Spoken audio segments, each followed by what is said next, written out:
Men, welcome to the most important podcast that you'll hear in a long time. It's the Men's Leadership Community Podcast, and it starts now.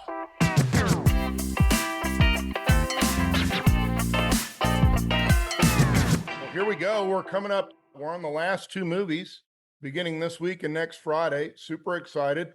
We're on Captain Fantastic. And if you don't know Obie or haven't, gotten to understand a little bit about Obie's life, Obie's leadership with the MLC, this is the Friday morning that we get to talk about Captain Fantastico. Are you super excited, Obie, about Captain Fantastico? I was looking forward to that. Yeah. I saw that one. All right, That one's on me. To chime in about that, by the way, I had to work really hard to not put a bunch of O's in there, with every place that it says Captain Fantastic, not to have an O in there for you, Obie. So I want you to know my love and my restraint for you as a brother, that I did not do that on every slide that we're going to look at today. That was on me, and I accept it. Well, we are. This is, and I, like I said, just to get us started, we're going to get into the movie here in just a second. But it really is. It's probably one of the most thought challenging movies that we've discussed. Insofar as there's aspects of the movie to really agree with, there's other aspects of the movie to disagree with, and at least I think that I disagreed with, Obie. But then there's aspects in the middle of what would you do, Like, what would you do with your family, or how would you lead them in this particular moment? I think there's a lot of great benefit of watching the conviction that Viggo Mortensen has in this movie as Ben, the father, and what he wants to do with his family, but how easily at times, though, our conviction can fall into self-righteousness. Oh, mm-hmm. Do you ever do that as a father or as a husband, Obie? Does your conviction of how to lead your family ever fall into self-righteousness and actually kind of blind you for a little bit until you have an awakening moment or self-realization of, maybe I need a little more balance? Yeah, so many times that has happened, either with me or with my wife, where she says, "Hey, what are you doing?" And I'm like, I think I'm doing what I'm supposed to be doing," but she's like, "You're missing the point." Yes, you're right. And I see that. I think that's what it's so frustrating about watching this too, right? Because you're watching this and you feel that sometimes you're full on. You think you're doing something right, and hitting it head on, and it's the opposite way. Well, and what I love about this movie is he doesn't recognize it until he actually has to deal with other people. So he's living kind of the lone wolf, do it by yourself, off in the woods with just his kids by himself.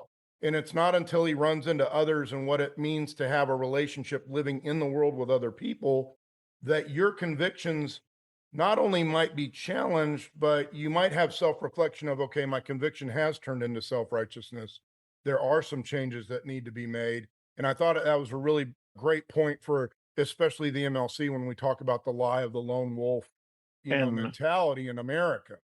And that is the main reason why I picked this movie. If there's anything that you get from this movie, is that lone wolf thing, and what a train wreck it is. Yeah.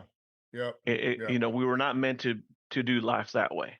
Yeah, and especially in our marriage and our parenting. We're not supposed to actually carry out our marriages on our own. We're supposed to be carrying it out with other brothers in Christ, iron sharpening iron with one another on these Friday mornings and the other places where we meet and interact with one another in daily life, the retreats, the happy hours or whatnot, but also our parenting.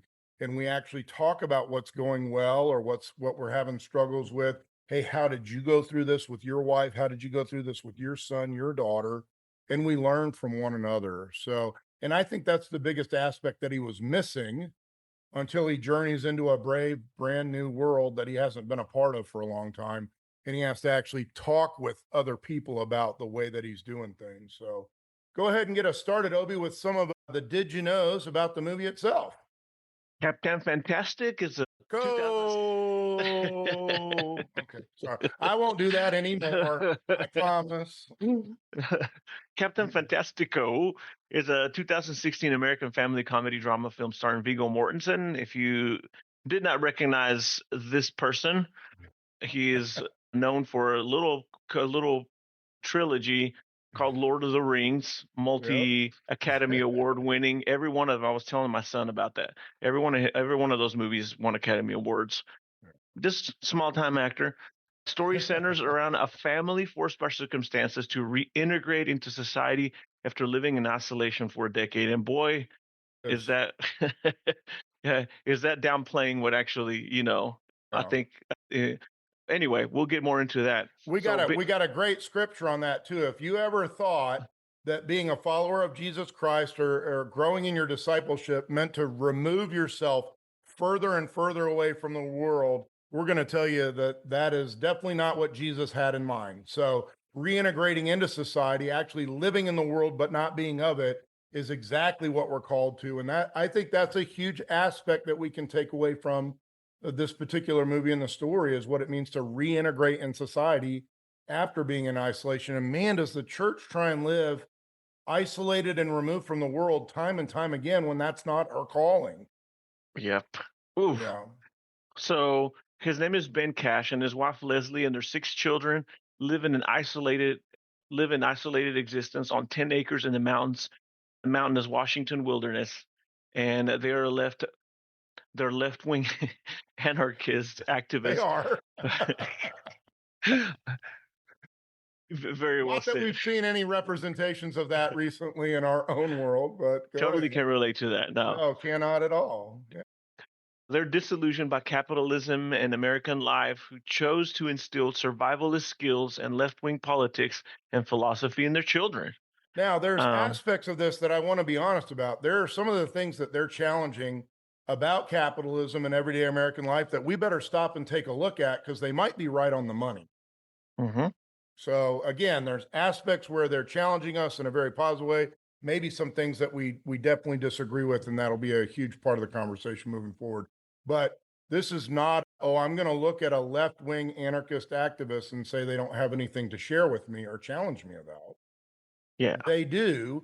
And one of the biggest problems that we have in our world today, especially in our society, in our culture in the United States of America, is if I don't agree with you and you don't agree with me, you're stupid or I'm stupid, and we just have nothing to say to each other.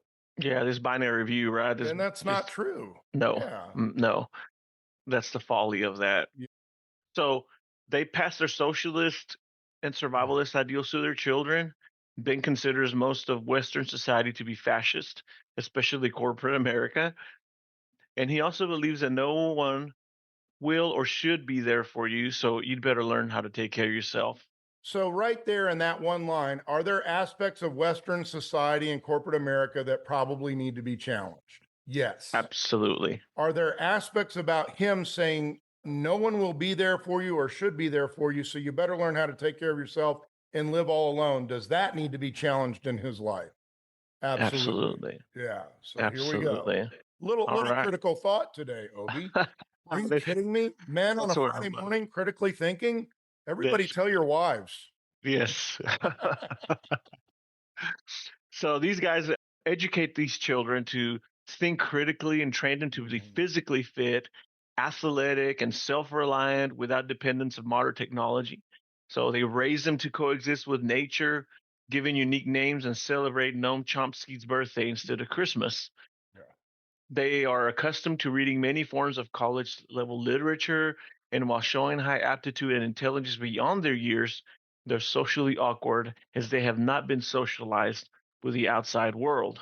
Yeah, and we're going to see that especially in Bo. I think Bo does a great Mhm. job of challenging his father that he has no idea about how to talk to girls.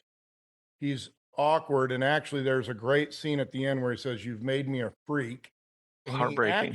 he actually challenges his father on the education that he's received, that he knows nothing, which is really powerful. So, we're going to get to that in just a minute. There's a difference between book knowledge, right, and the purpose of learning in the world to integrate with and serve others. And that's the thing that Bo challenges his father on, is I don't know anything about living with people. So off the charts brilliant, right? Hmm. Accepted into every Ivy League school, which I don't know how great that is anymore today, but accepted into all the most difficult schools, but has no knowledge or education on how to deal with other people. And that Hmm. might be a problem. The film was conceived by its writer and director Matt Ross as he began questioning the choices he and his wife were making as parents, and he wondered what would happen if he were completely present in his children's lives while noting that modern technology had made that difficult. In making the film, Ross also took autobiographical moments from his own life, notably being raised in what he termed as alternative living community. So Yeah. he drew a lot. He drew from his life to put in this movie, and it shows. Yeah, and Um, actually, Viggo Mortensen spent tons of time with Matt Ross just questioning about his upbringing, and really, you can kind of see him portraying Matt Ross in the movie quite a bit. But what I love is, look at that. He wondered what would happen if he were completely present in his children's lives. And I think that's a really good question for us as men on the MLC. What if we are completely present in our children's lives? I think there's great benefit to that. And I think there's also some danger that we could learn, mm, about being completely present. I think we should be present in our wife and our children's lives. And yet also at times we need to step back and allow them to make their own mistakes, make their own choices, and then help guide them through when they fall or, when they recognize that they've made a mistake or an error. So what a great question though, because in our world today, I think we're not present enough in our marriages, men. And I don't think mhm. we're present enough in our children's lives as we're raising them. And what I'm finding out now with parents that are now at a greater age of being more and more elderly, I'm being challenged with, am I present enough in my parents' life as I'm being, charged with taking care of them as they move into, the deeper age that they're growing into? Am I present enough in my parents' life? And a lot of times the answer is no. So, am I present enough in my church life? Am I present enough with my coworkers or those who work for me? This is just a very powerful question, I think, for men all the way around, because I think we've been taught by our society, Obi, to detach ourselves Mhm. more and more, right? And live in Yep. isolation, which is an absolute lie. So, A very well crafted lie by our adversary to yes. pick us off. The film had its world premiere in the 2016 Sundance Film Festival. It wasn't until 2022, I think, that I heard about this movie. Hmm. So it hasn't been that long since I heard about. I never even heard about it or anything like that. But I'm glad I did. Film was released on July 8th, 2016. The film was aired in the UN in the uncertain regard section at the 2016 Cannes Film Festival, with Matt Ross winning Best Director. It was chosen by the National Board of Review as one of the top 10 independent films of 2016, and Mortensen was nominated for the Golden Globe, the BFTA Award, and the Academy Award for Best Actor. Just so you know, it's an Academy nominee contender. Yeah. Captain Fantastic grossed 5.9 million in the United States and Canada, 15.4 million in other territories for a worldwide total of 21.3 million against a production budget of 5 million. And So if you know anything about movies, a production budget of $5 million is a $5 bill. yeah, I mean, it's it's, ridiculous. What a brilliant and beautiful movie they made off of $5 million. you cannot deny that it is a No. beautiful, the filmography, the Yeah. music, everything is really really well done. Yeah, and So the colors are vibrant and on purpose. So there's a lot of it that's done extremely well. And again, for an independent film, this is a blockbuster. It made 4 times what it cost. mhm. So, when we think of like the huge blockbuster movies that had a $300 million budget and it grossed 318 million, and we think that's a success, this is a small independent film that was made for $5 million and grossed 4 times the amount that it cost. So it really is kind of a big deal in the world of independent films. And that's another reason why it's become kind of a cult classic, along with several other reasons. Yeah.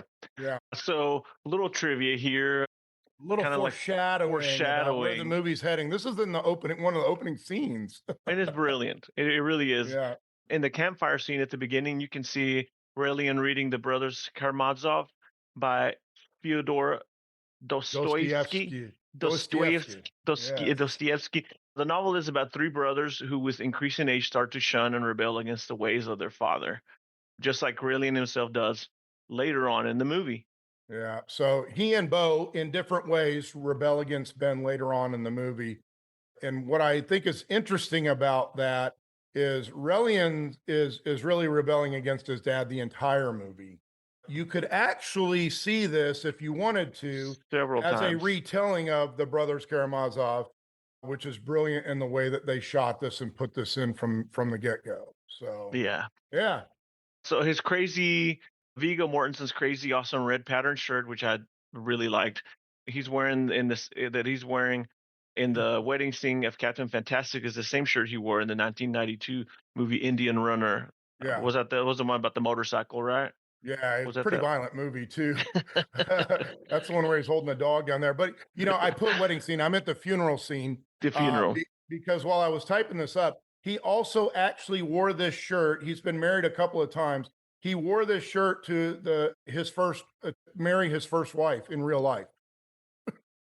Isn't that crazy? So this shirt has some kind of special meaning to Viggo Mortensen. It must have, yeah. Yeah, and he actually uses a lot of his own clothing, obviously his own tattoo, which we're going to talk about, and his own necklace, his own props in a lot of the movies that he makes. Mm-hmm. Yep. The crow tattoo on his right bicep is real. It is a modified version of one of many tattoos worn by his character in the film Eastern Promises, and Again, another very violent film if you haven't seen that one. And was chosen as a subtle homage to his favorite Argentinian soccer team, San Lorenzo de Almagro, whose supporters call themselves the Crows. Hey, how come you can say that again, the name of the team? San Lorenzo de Almagro. How come you say that so beautifully, but you can't say Dostoevsky? Dostoevsky. I think there's some kind of mismatch there with my reading in Spanish. Yep, it happens. Yeah, that's a real tattoo, and he's been long known as a fan. He actually spent, I think, about a decade of his upbringing in Argentina in real life. So this is his favorite soccer team. Yep. In the final scene, Ben Viggo Mortensen has a flask with a sticker of San Lorenzo de Almagro, Argentinian club, which he is a big fan. Yeah, so he has that on a flask at the end there. Yeah. Here we go, a little bit more about what he brings to the set. He brings himself to the set. Yep. During the filming, the child actors affectionately nicknamed Viggo, who played the father, Summer Dad. So they kind of got, they got ingrained with him. One of the baby pictures taped to the school bus walls is of Viggo Mortensen's own son, Henry. Yeah, so that's in the middle, if you didn't know. And Henry was also in Lord of the Rings. He was in Two Towers, and that's his son in Helm's Deep, who's preparing as a young teenager to have to battle in the Battle of Helm's Deep. So anyway, that's his son Henry, and he has a baby picture of him taped inside Steve. Yep. The necklace Viggo Mortensen's character wears through the movie is the Norse god Thor's hammer, Mjolnir, which possesses many abilities. It's the same one he wore in the film A Walk on the Moon. So you can see he wears a lot of the same stuff in the different movies that he makes. So, and Thor's hammer is kind of special to him. You really like Thor's hammer, right, Obie? That's I do. Kind of a special one for you. And here we go. Hey, here we go. I love it. We got a Guns N' Roses reference, guys. The cast provided their own vocals for the climactic rendition of Sweet Child of Mine, but special mention to Samantha Isler's very impressive lead vocals, which she did after some convincing by director Matt Ross. So that's her actual voice. Really pretty voice. And she did not want to do it at all. Yeah. Which is why in the movie, when you see them, when they all start smiling, when she starts off kind of timid and then she starts to belt it out, you can see the kids actually begin to smile at her. That's very real because they were like, is she going to be able to do this or not? Which I thought was great. Yeah. So this is the second movie starring Catherine Hahn that features the family singing a rendition of Sweet Child of Mine by Guns N' Roses. The first one was Step Brothers. 2008. So another Step Brothers reference, but that's Catherine Hahn up there in the left corner from Step Brothers singing with her family and in that movie. And she, of course, is Leslie's sister, so Ben's sister-in-law, who is married to Steve Zahn. What a great boy. Mm, I didn't think that she and Steve Zahn got enough time in the movie because boy, are they phenomenal actor and actress. they really were. They Yeah. really were. The child actors were required to sign a contract promising to avoid electronic devices and minimize processed foods and sugars during filming. I've tried to do that. It doesn't work. Unless you're paying them, I guess, for a job, it doesn't work. I've tried to get Sam to sign this contract and it's a no-go. Yeah. The actors spent 2 days together in the wilderness, building a shelter, learning survival skills like tracking and fire starting, and studying political systems. And Tried to then do George, tried to do that too. we need a win right here. Maybe this Uh-huh. one, maybe Yes. the yoga will do it. George McKay, who played Bo, underwent extensive daily yoga training, practicing 3 to 4 hours a day to prepare for the advanced poses he performed in the film. He said it was the toughest part of the shoot for him. Yeah. He said it was extremely physically difficult and very difficult to get that shot where he's doing his yoga out there. So in this one, I have one on Obie, I will. So pitchers, if you didn't know, have to do yoga. So this one's actually gone pretty well. So Oh, all all right. right. Yeah, Well, yeah, yeah. So just remember in all these things, when we do the At the Movies series, we're always talking about the way that different movies intersect with the hero's journey. So we've got the outline of the hero's journey from Joseph Campbell there, the 12 stages, and you can actually see this pretty well in Captain Fantastic. You can actually see the hero's journey pretty well. He's going to travel into a strange new world. He's going to have challenges. He's going to learn. He's going to come back home with what he's learned, and we're going to actually see that something is different from when he left, right, Obie? So mhm. that's a huge part of it. And just remember that when we do that with the MLC, we're overlaying this all over the true hero's journey, which is found in Philippians 2, 5 through 11. The true hero's journey of Jesus coming down from heaven, being incarnate as a baby, born as a human being, growing as a man, becoming a rabbi, leading people for 3.5 years in his public ministry, dying on the cross, rising from the dead, ascending to heaven, and actively reigning and ruling right now as he's on his return to us once again. So you can see a great hero's journey wrapped up in just these few verses of Philippians 2, 5 through 11. And we run everything in the MLC through that lens. So, all right, well, let's jump into it. Boy, they didn't start us off easy, did they? Man, Right away. they went right into it in the opening scene, didn't they? I didn't know when I watched this movie, I really didn't know anything about it. I just saw it on Netflix Yeah. and I just kind of went in blind. And so it started off and I was like, okay, well, this is how the movie's starting. So the first scene you see, the wilderness, the woods, beautiful, and then you see what I thought was like a survivor, something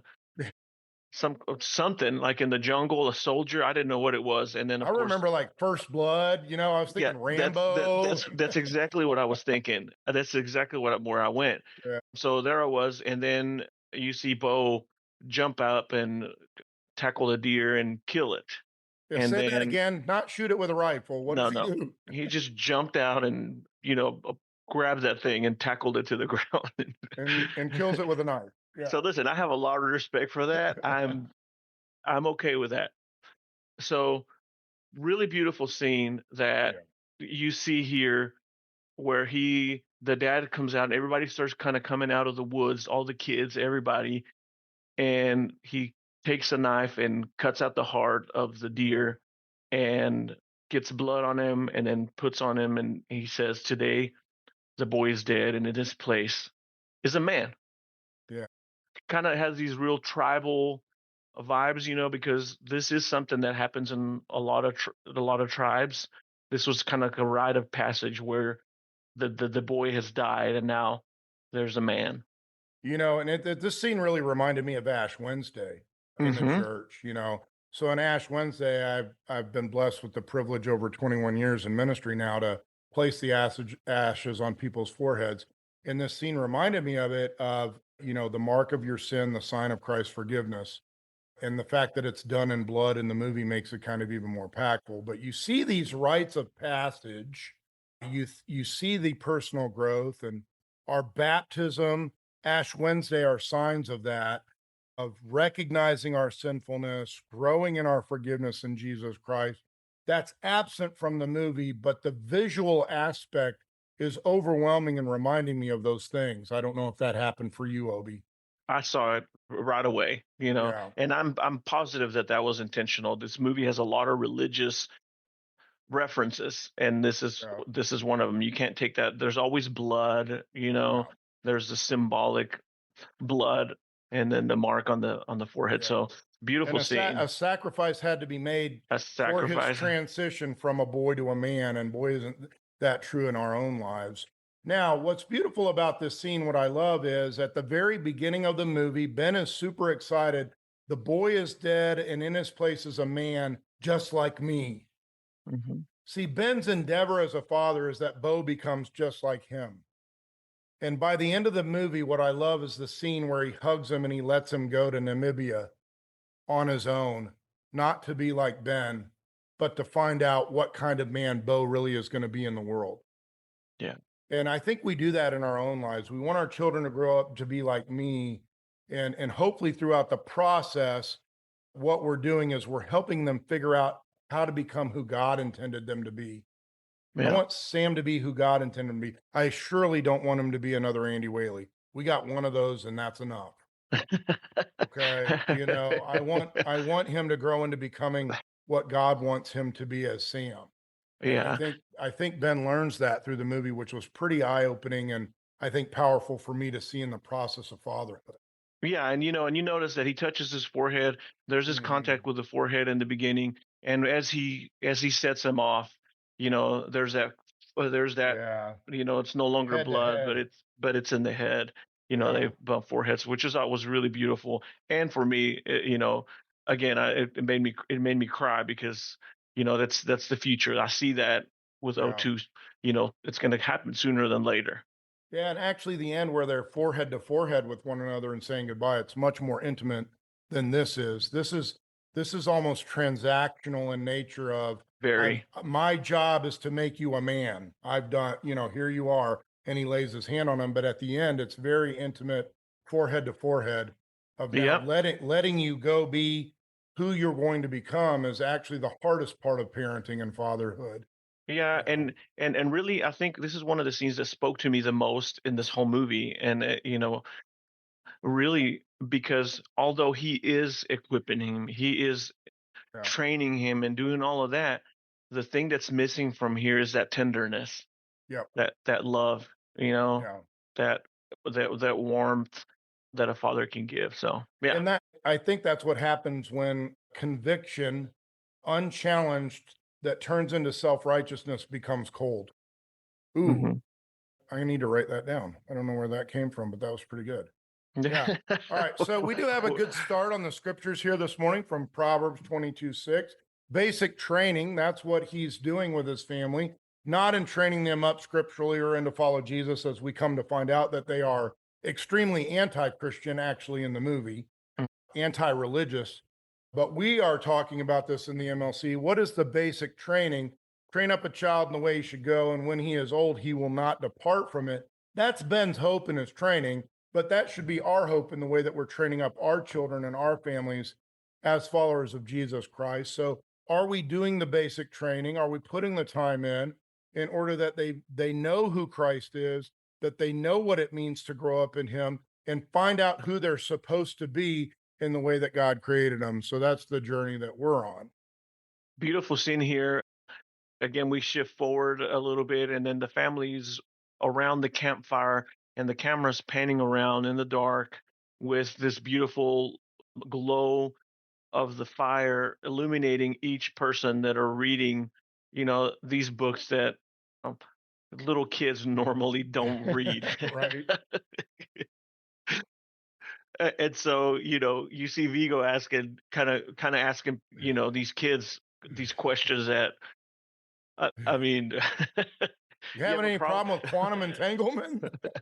Planck length versus Planck time? Yes, I am, Ben. Yes. But then it shifts more from that. He kind of gets his guitar out and starts playing, begins slowly strumming, and again a little callback to what we were talking about, where he's reading this book about the three brothers that rebel against their dad. he Yeah. kind of he kind of begins s- he breaks the silence and the harmony of the slow strum with Yeah. this brash beat that's Yeah. totally going against what his father is playing. Yeah, pretty Uh, powerful scene because, you know, Ben picks up his guitar, he's playing a soft little ballad. We see Bo, who at this point wants to be just like Ben, follows and does everything his dad does.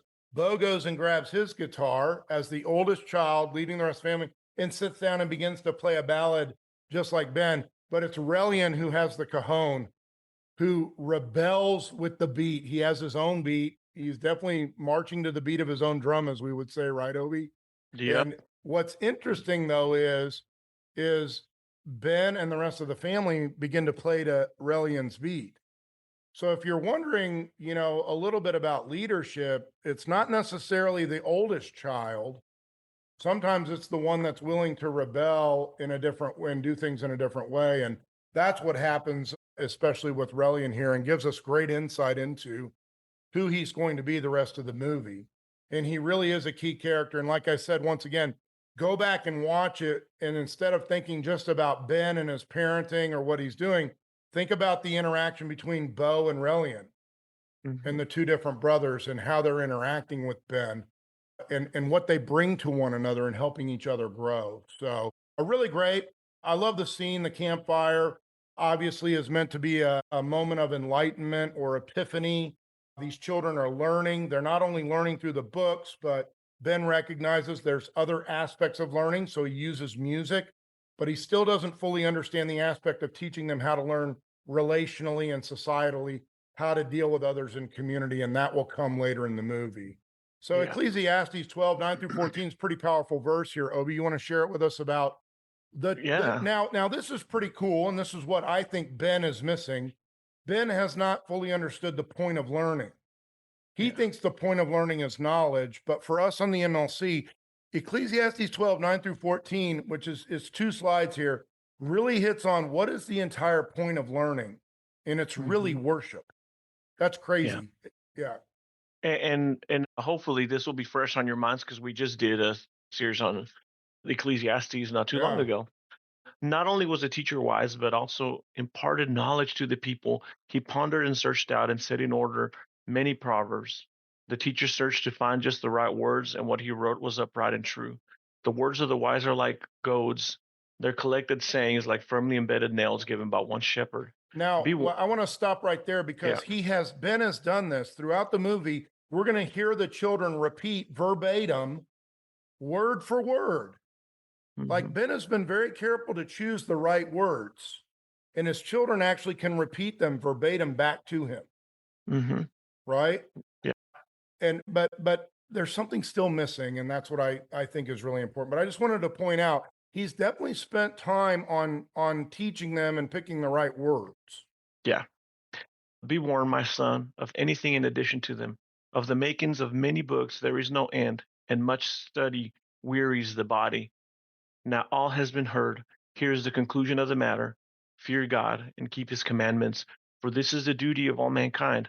For God will bring every deed into judgment, including every hidden thing, whether it is good or evil. And there are definitely some hidden things that we don't know about yet at the beginning of the movie that are going to be exposed that are not good. But I think the biggest thing for me is what is the point of education and what is the point of learning according to God's word is that we might know God, be known by God, and worship him and be in a relationship with him. And that's what fear God and keep his commandments means. Hmm. All of learning is for the aspect of worship. Worship then is for the relationship with God and then with others and how we're supposed to carry that out. And it is the one aspect of learning that I do believe Ben is absolutely missing throughout the movie with his family. Let's not miss that ourselves, guys. Oh, well said, Andy. So we see this scene where they're asking, they're about to jump on Steve the bus to Yeah. go down into town to sell a few things, and this is the first time we see a reference to the mom. We hear them ask about why mom has to be gone so long. Exactly when is mom going to come back? And we find out that mom is somewhere because Yeah. she's not well. Yeah. This Um, is the first time that we really see the children begin to question Ben. yeah. I think there's Uh, been almost a blind following, their through their lives until it comes to the mom, and they begin to ask questions like why, right? And then Bo, what happens with Bo here at the scene, Obi, when they go into the store, just him and Ben. you see these beautiful girls come out of the store right as he's coming in, and he totally turns into the deer in the headlights. Yeah. And you realize at this very moment right here that for all the stuff that they've learned and everything, you kind of catch a glimpse that, oh, there's something else, there's something wrong here. Yeah. He, Like he, he his yeah. dad says, we have time, you can go talk to them. And Bo says, what am I supposed to talk to them about? Right? And Because then he doesn't know how to talk to them about maybe the normal occurrences in everyday life between a man and a woman. All he knows how to talk about is whether he's now a Maoist or not. which is funny because if he had actually taken time to research about Maoism, Yeah, he he wouldn't be so gung ho for it. But right. No, Mao um, Zedong, not the greatest philosophical leader of our days. So for sure, but it shows. So they question about the mom. mhm. Why does she have to be gone so long? When is she coming home? So why when Bo is with now a what? What should I say? What should I do? And Ben doesn't respond with anything helpful. By the way, Yeah. you know, because he doesn't care about that stuff anymore. And if he doesn't care about it, I guess the kids don't have to care about it, but they're not at the stage of life that he's at. And they care about things that he no longer cares about that. And that stopped me for a moment to think about my relationship with Sam. Sam cares about a lot of things that I'm done caring about, but it's my job to care about them now because he cares about them. I have to think through them once again and actually put some time and effort into it, even though I'm past that stage of life. And Ben doesn't do that here. So it's one of the places where he really misses an opportunity to connect with Bo intimately and relationally instead of just education, or learning wise. So, yeah, Well, we see Bo, which you see that he's got this relationship with his dad. You can tell that out of all of them, he really gravitates more, and I can see that he's trying to be like his dad, like yeah, he wants to be like him. But we see something here as he's getting through mail. He's kind of looking around nervously, and so something's going on. he's been hiding something from his He's dad. been hiding something from his you dad. know, and we get to see that, he's out in the river looking through them. It's all the letters to all the schools that we find out later his mom has helped him apply to. Wow. So, we recognize now there's some things that are not exactly 100% copacetic, that are going smoothly between Ben and his training with his children. Why, when, how, and then, now here's something hidden that's going to have to be revealed. So, pretty good stuff here. And I thought, this is a great place for us, Ben, on, pardon me, how he should have been relating with his kids, how they should have been, especially a little more truthful and upright with his dad. Ephesians 6:1-4 talks about the necessity, the benefit, and the beauty of familial reciprocity, how parents should be Mhm. intimate with their children, and how children should be intimate in their relationship with their parents. So, Obi, share this one with us. Yeah, children, obey your parents in the Lord, for this is right. Honor your father and mother, which is the first commandment with a promise, so that it may go well with you and that you may enjoy long life on the earth. Fathers, do not exasperate your children. Instead, bring them up in the training and instruction of the Lord. And we're going to find this actually at play. Boy, did they miss this. They could have used this Yeah. in the movie. We're going to actually find this in play through the movie that the kids don't necessarily fully honor or trust Ben. They're doing what he says, but I don't know that it's honor. And by the end of the movie, they do honor the father and mother. But then Ben doesn't recognize throughout the movie he's been exasperating his children in certain ways, and they're going to bring that to light to him. And yet at the end of the movie, he now finds that there's joy in being a father instead of just the self-righteous conviction of fatherhood. There's Mhm. also joy and he doesn't have to exasperate his children in order to train them up. So they missed out on this a little bit. It's definitely underpinning. This is what's amazing to me in the hero's journey, Obie, through all these movies.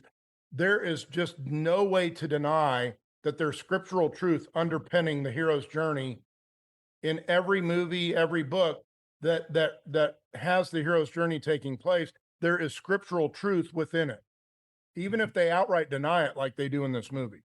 Mm-hmm. Yeah. So we find out here that he's kind of checking in on his wife. She's somewhere, and Mhm. he gets this.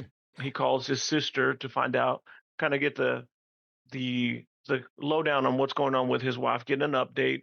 Obviously, it looks like he doesn't have his own phone, and so he finds out that his wife had committed suicide. And so we find out that we there's a lot more to the story, Mhm. and there's been mental issues, and so she takes her own life, obviously devastated for him. And I really I really love the scene where he's in the waterfall.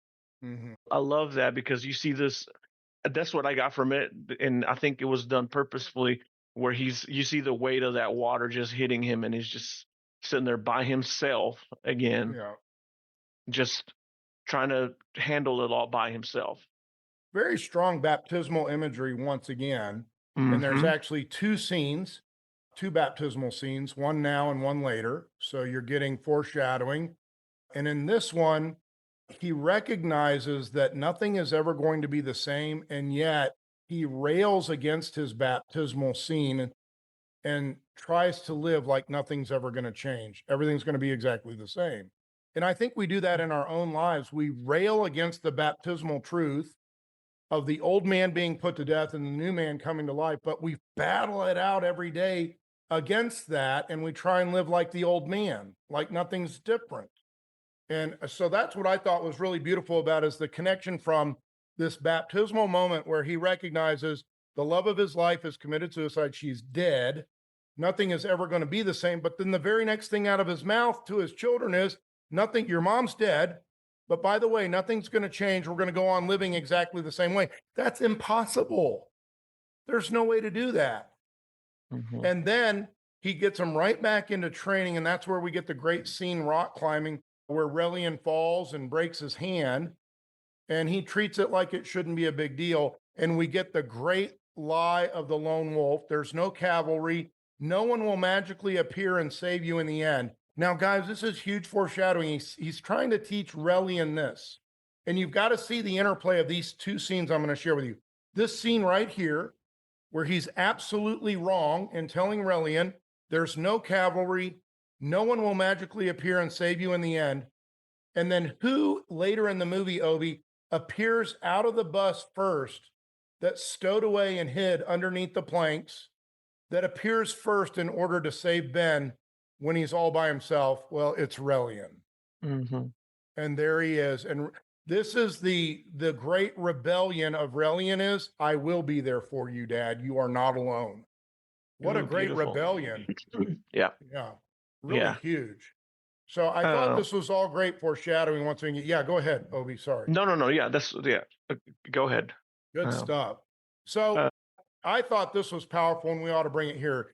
This is not how Ben deals with grief. This is not how his children deal with grief. This is not how the world deals with grief. But I thought we should be very clear and point out to the men on the call today, what does good grief actually look like according to Scripture? yeah. Brothers, we do not want you to be uninformed about those who sleep in death, so that you do not grieve like the rest of mankind who have no hope. Oh, For we what a believe, line. How oh, the yeah, rest of mankind who have no hope. for we Oh, believe that Jesus died and rose again. And so we believe that God will bring with Jesus those who have fallen asleep in him. According to the Lord's word, we tell you that we who are still alive, who are left until the coming of the Lord, will certainly not precede those who have fallen asleep. For the Lord himself will come down from heaven with a loud command, with the voice of the archangel, and with the trumpet call of God, and the dead in Christ will rise first. After that, we who are still alive and are left will be caught up together with them in the clouds to meet the Lord in the air, and so we will be with the Lord forever. Therefore, encourage one another with these words. Encourage one another with these words of hope in Jesus Christ, which they do not have. I do not want my body to be cremated and my ashes to be poured into an airport toilet. I have a greater hope than that. I don't need my family singing Sweet Child of Mine at my funeral pyre, right? But what I want them to do is I want them to encourage one another when they're looking over my casket, over my body, that he will rise again and we will see him again. And that's the biggest thing that's missing through this movie. That's the biggest thing that's missing from Ben's life. And even when they talk about hope, when Relian at the end quotes Noam Chomsky on hope, it is an empty hope. It's a very empty hope. It's a very empty hope, guys. So we don't live that way. We don't think that way.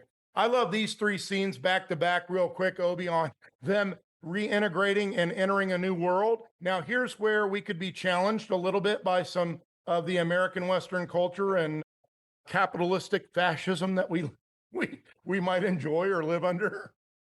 They go in and they're watching everybody at the bank, and the kids are just flabbergasted and just seeing everybody that looks so different than they are, and obviously it's obvious that these kids are in peak condition, and he mentions it later that they are top athletes, they're like top athletes, and the kids are looking around and they're like, man, why is everybody so fat? They're like fat hippos that hurt me a little bit. I'm just going to tell you. I felt personally attacked there. I felt very strong conviction and the need for some confession and absolution. So so then we fast forward to this scene where they get pulled over, and the officer kind of starts asking questions that they don't want to, and start asking about, why aren't y'all in school? Right. And we see the kids kind of collaborate and then begin singing praise music and trying to convert the guy, and the police officer just scampers out of there. So what I love about the connection between the bank scene and the police officer and Steve, at the very end of the bank scene, one of the older daughters tells Zaja it's not okay to make fun of people. And so don't do that. But then Zaja says, but it's okay to make fun of Christians, right, Daddy? And Ben doesn't say anything. So now we recognize Christians are stupid, they're idiots, and they're only to be made fun of. He allows that. Can't make fun of people for being fat, but you can make fun of Christians for believing in Jesus. But then you get the immediate connection then. What use does Christianity have for Ben and his family? To lie and to get out of a ticket. To get out of trouble. So remember your training. And then Bo gives this great little sub sermon on Jesus saves, and then they act like Christian freaks, which freaks out the police officer and makes them want to leave Steve, and then they don't get a ticket. So, but there might be some truth to that's what we have taught the world about Christianity, and that's the way that non-believers actually might think about Christians. Maybe men on this call this morning, we need to live out our faith in Jesus Christ in a much more critically thinking and critically acting way than the world understands or thinks about Christianity, Obie. Yeah, absolutely. So they're trying to get some food, and they go to the grocery store, and I'll tell you that this scene really did get me. I didn't see that one coming, because I thought the movie was going to go a total different direction when he starts having like a heart attack. It looks like he was having a heart attack, and he collapses, and then you see that the kids start loading up on the groceries, and everybody makes an escape from there, and they successfully steal all the food, and he calls it mission free food accomplished. Yeah. So you can see that he's training them for something, but man, it's just the wrong way of doing things. So I think this scene was very powerful to me, and it's Jack, the father-in-law, that brings it to light at the end. He said, "You're teaching them to steal?" And Ben's like, no. And he goes, "What about mission-free food?" So this is a great scene because we recognize in Ben's hero's journey and how he is going to transform, that his conviction has turned into self-righteousness which has actually blinded him into not recognizing his false ethics. Mm-hmm. Does that make sense?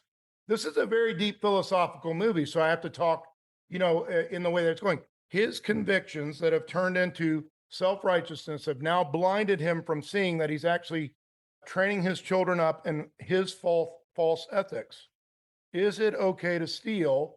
The answer is no, and yet he has legitimized it for his kids because he's stealing it, power to the people, stick it to the man. That is Mm-hmm. a false ethic. Mm-hmm. That is not a communal ethic in any way. So I thought, he has removed them from the world. He has now a false ethic about he can do whatever he wants and his children can do whatever they want because they are self-righteous and they don't have to interact with the world with a positive ethic. Well, I do believe, Obi, the church for a long time has thought about its role as removing itself from the sinfulness of the world in its great convictions to be filled with self-righteousness that actually turns into false ethics that doesn't fulfill the purpose that Jesus intended at all. Mm-hmm. So I thought John 17 was pretty powerful here to talk about what does it mean to be set apart with purpose?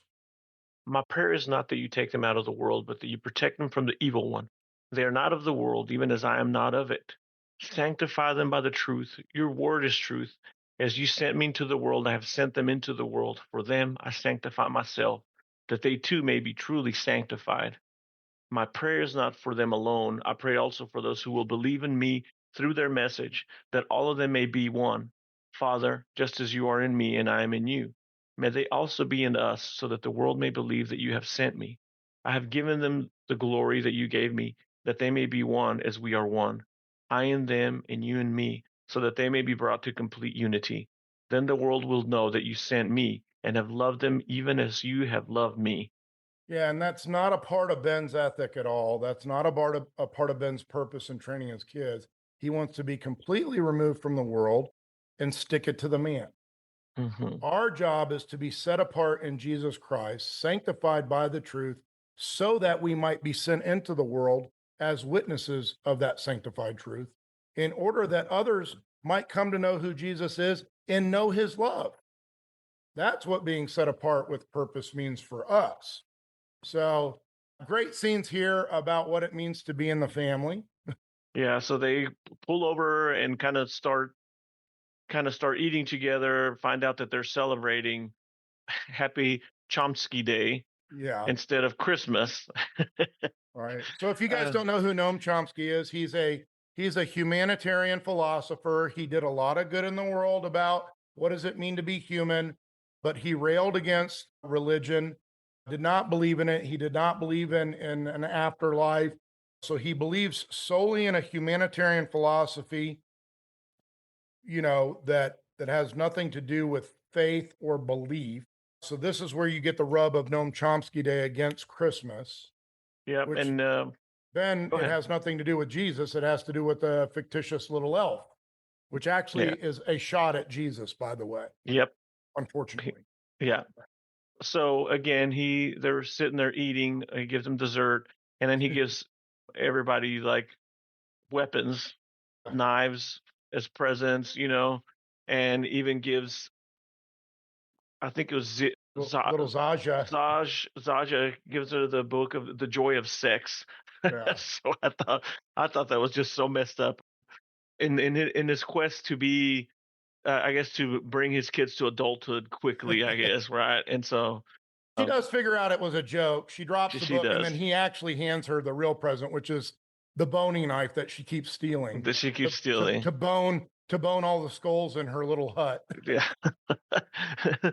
So then you see this contrast between them having lunch together, and then having lunch with his sister and her husband and their two teenage boys, as they're sitting around the table asking questions like, how did you kill these chickens, you know how were they killed? Yeah. They're used to killing their own food, hunting their own food, and God bless his sister for trying. She tried to get him, uh, you know She did. She I did. thought she did a very good job of trying She to did. respect him and trying to prepare everything the way that he asked for. And I thought he was actually, this is one of those scenes of growth that he grows in. He was very disrespectful Very disrespectful. Yes.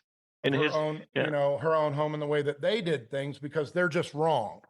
But how Mhm. often do we do that? Like, if you don't agree with the way that I do things, then you're just wrong, and I don't have to respect it. And he definitely does that, and he does that again. We'll see in a minute at the funeral, obviously, but he grows in that by towards the end of the movie because her Yeah. concern is for the children, which is good. She's obviously being challenged though about what she's doing with her own kids too, like I am, on Mhm. their phones and talking about Nikes and Adidas and video games. So Yeah, and I thought that was really beautifully done too, because yeah, it does show that, hey, we're not we're trying to get it right too. yeah, But they're I mean, his sister had the right, she cared about the kids. Her and her husband did care about the kids. They loved them, obviously, yeah, and were concerned for them.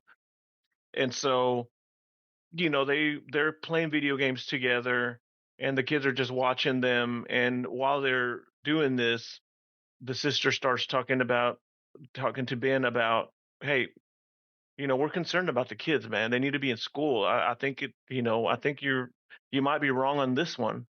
And so that's when he calls little Zaj to, well, he calls her boys to and asks him, hey, what's the Bill of Rights? yeah, And obviously they didn't know what the Bill of Rights were. One of them had an idea. And so Zaj comes and he asks her and just starts telling them verbatim, word for word, yeah. what it says. Now, this is a great scene because it's not about who's right or wrong. In this scene, it's about what both sides are lacking. So, you know, Catherine Hahn and Steve Zahn have high emotional IQ in their parenting. They care about their kids' emotional state. They love them. They're nurturing. And Ben Vigo Mortensen only cares about their survival and their knowledge. And you see that clash in the kitchen right there, that what Catherine Hahn and Steve Zahn are lacking is, boy, you really haven't done a very good job in their survival skills or their education. But what Ben doesn't recognize is you are completely lacking in an emotional IQ Yeah, of that was heart raising them wrenching for me. Yeah. relationally. Yeah.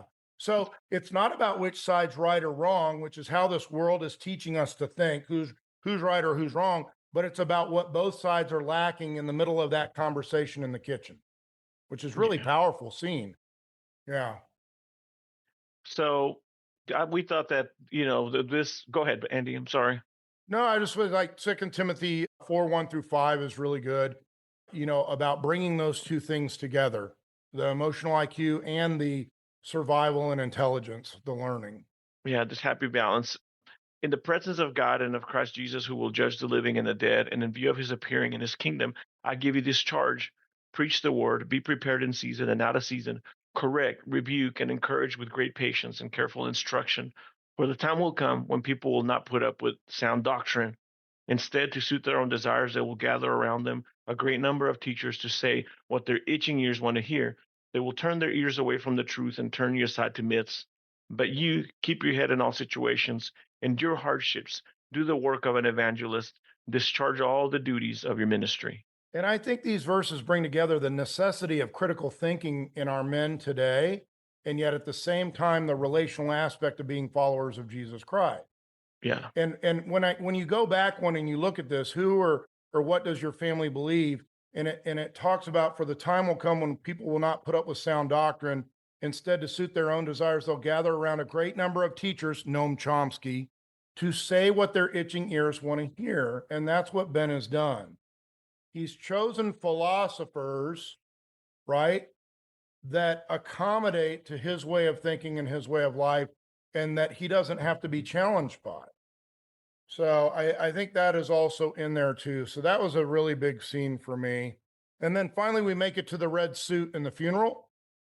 The they were told not, his Mhm. obviously his father-in-law has a really big problem with him because he sees that, hey man, this guy, he's well intentioned, but I mean, he's wrong in certain aspects, right? There's a lot of emotions, Ryan, and they told him not to come to the funeral. So they attend the funeral, and it's a Catholic funeral. and they show up, and you see there's a really beautiful contrast of the crowd, everybody wearing black and real somber, and they Yeah. walk in with, I mean, they make a huge entrance. You see there the Yeah. colorful dresses, and which I like that a lot. The I'm a big fan of the when I pass away, I hope that people celebrate and really rejoice in the hope that we have in Christ. Yeah. But you see this, and of course, he reads that he goes up to the front and says, "Hey, I'll take my cue," and so he starts reading her will, which says, "Hey, I'm a Buddha. I want you to respect my wishes to be cremated and flushed down the Mhm. toilet and not buried." And you see Yeah. this clash of religion and Yeah. And once again, you see Mhm. Ben wanting to be right rather than, having any kind of emotional IQ of what anybody else is feeling, and he specifically says to a church full of people that Leslie abhorred all organized religion, which she thought was the most dangerous of fairy tales. Wow. Like, you know, just the lack of any kind of gracious decorum Yeah, whatsoever. And it wasn't that I disagree with Ben. It wasn't that I disagree with Leslie being a practicing Buddhist. It was I want you to feel like a stupid idiot for what you believe attitude that he had. Like, I'm going yeah, to stick it to you, right? yeah, Stick it to the man. And that's what he was doing at a funeral. Like, guys, yeah, let's know the time and the place and the decorum of how to carry ourselves as representatives. Do you know what a representative, Obie, is? A representative is somebody that represents someone else. mhm, And think about that for a minute. Are we representing Christ through our attitude, our actions, and our behaviors in the different situations that God is leading us into? There is a time and a place. And when yeah, and people if are we're mourning and grieving, is not the time and the place to stick it to the man. yeah, and I think this is where it shows kind of like they're all the knowledge that they have. There's this Yeah, ineptitude that they have with reading, being able to read the room, right. right, and just And having just care for others. care for others, being able to have some empathy, and and of course he's teaching. It's so hypocritical because he's teaching his kids to be tolerant of people and respecting people and everything like that, and then here they are just taking a dump on everything that he just taught them, right? Yeah, So it crescendos. They try to go to the funeral, and his kids. You see this powerful scene where they told him, if you go to the funeral, we're going to get you arrested, and he's trying to bully his way in there, not respecting, just having some decorum. And Bo tells him, we don't want to lose you. And at yeah, that moment, something hits Ben. yeah, Something happens, and then we see this scene right here where there's this basketball, which I thought was a really beautifully shot scene, where you see Bo, and and then you see his little brother playing basketball. I mean, shooting rocks at the basketball yeah, goal, and then he says that's dangerous. So they kind of have this, and then you see this relationship with these two brothers, and you see how important relations is. yeah. You see how important it is not to do the solo thing. And for me, I saw Bo as being more of a father figure to his little brother than his Well, and dad. I saw Relian empowering Bo to, you don't have to blindly follow dad. Mhm. Who are you going to become? And that's then the scene below where then Bo comes to Ben and shows him the letters and reveals now the truth to him. And that's where you get that powerful line, I know nothing. Outside of books, I know nothing. You've made us freaks. I don't know how to interact with the world. And boy, does it shock Ben when he finds out that it was Leslie, who was his wife, who was behind actually getting Bo into those schools, with the application. So it's eye-opening to Ben that the one that he thought was behind him all the way also questioned a little bit about the way he was thinking, the way he was leading. And he finds this out after her death, which is pretty powerful. to him. So we'll move forward here so we can wrap it up. But I thought 1 Corinthians 13, 1 through 8 was really good about what is true knowledge and how do you share it, especially as fathers. Obie, the If great chapter on love.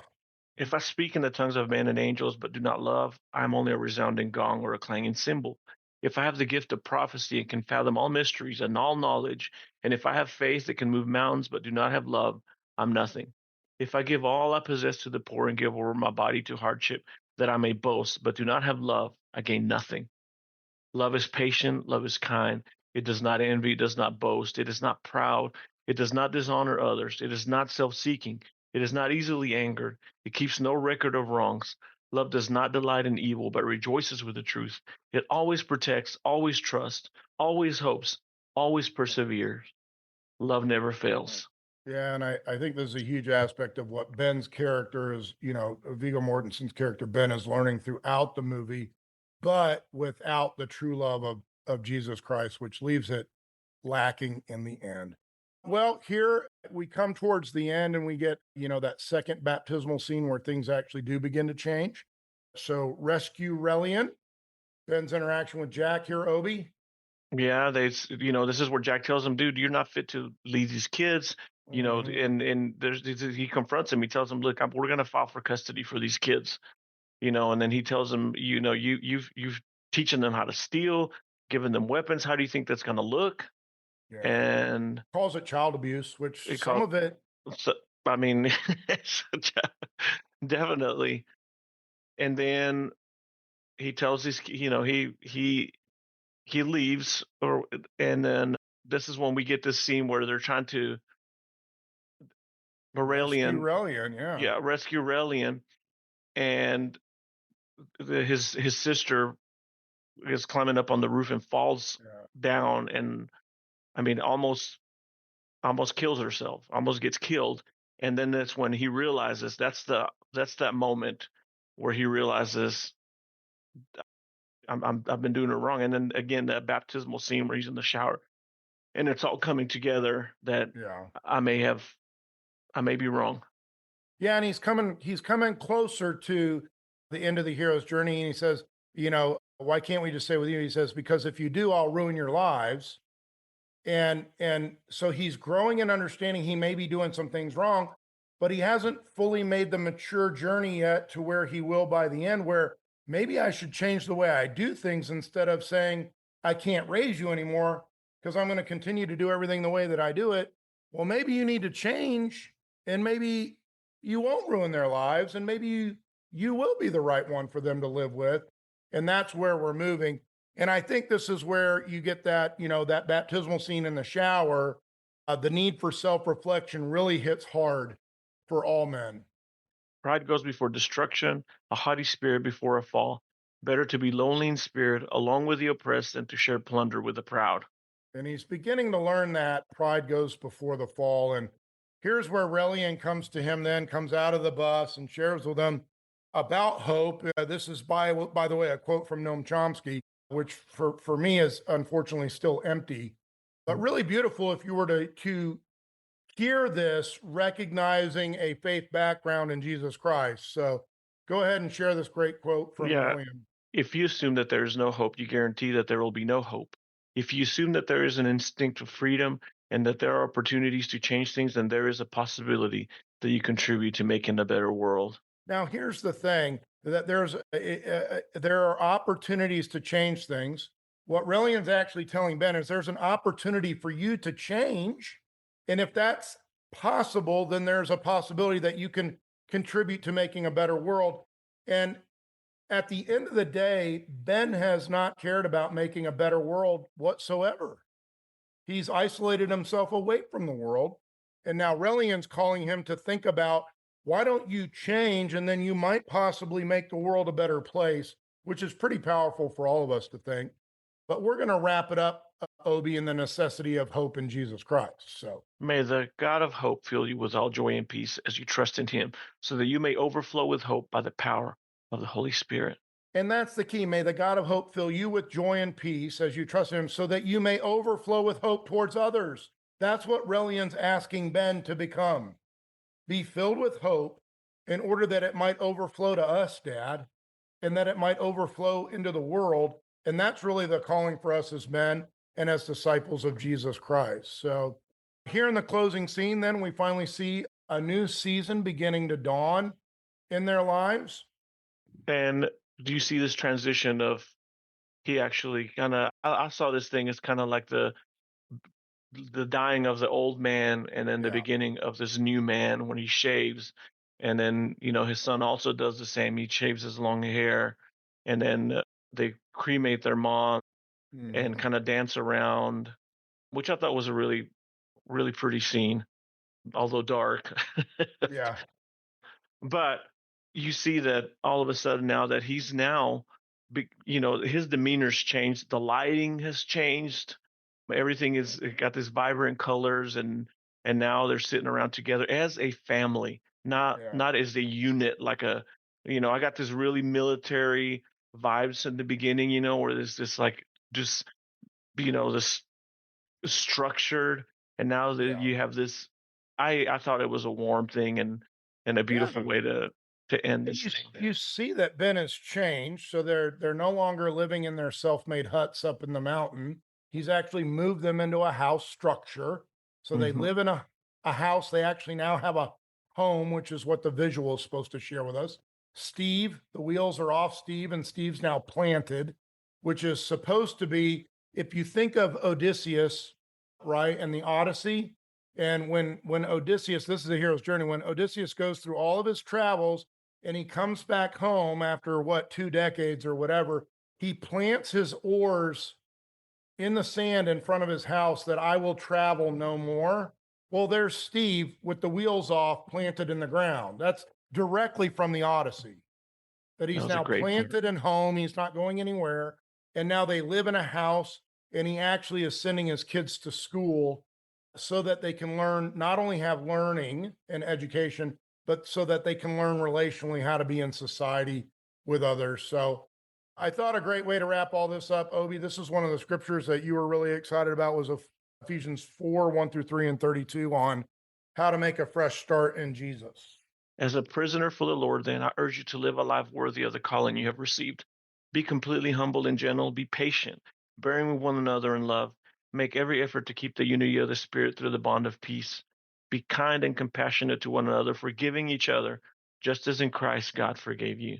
And I love at the very end, if you didn't catch it, Relian actually is sitting next to Ben, and he actually pours his father's drink for him and prepares his food. And that is the sign of his forgiveness and their reconciliation with one another, that Relian is now prepared to serve his loving father And as breaking a good breaking bread son, and breaking breaking bread. bread with him, Yeah, yeah, beautiful. really cool. Well, Well, guys, we went yeah, way over, Obi. Sorry. sorry guys, it's just one of those movies that needed to be really Yeah, explored, and we talked about just because of the nature of it and how beautifully love to hate with it. yeah. Thank you, God, for this day. Thank you for being good to us. Thank you for loving us despite us, and thank you because you allow us to walk together in this ministry. I pray for everyone that's here that you will continue drawing us closer to you as we draw closer to each other. Help us reach out to other men that may be lacking a relationship with a brotherhood, and help us to not just be hearers of your word, but to be people that put your word in action, that are guided by your love and are known by your love, compassion, and patience. And it's in your name we pray. Amen. Thanks for joining and listening. We hope that you were truly blessed.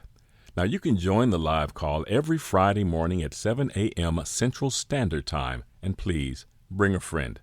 And to learn more about the MLC, visit our website at themlc.life. That's themlc.life. Have a great day.